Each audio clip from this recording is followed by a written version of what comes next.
May garilyo pa si Kalbo. Pag-iagis. Ay, baliw. Alam mo, hindi yan liliyap.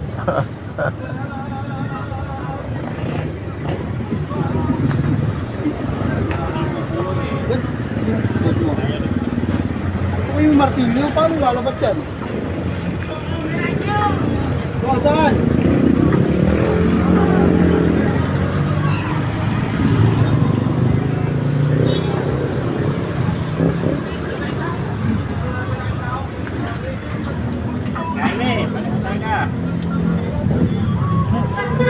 Naayos na nga eh. Oh. Kinakalikot pa oh. Galing talaga magsundot ni Manalo. Kaya nakarami ng anak to eh. Kaya nga lumabas eh. Palalakas eh. Hirap pa naman ganito umukoy, nakaganyan ito.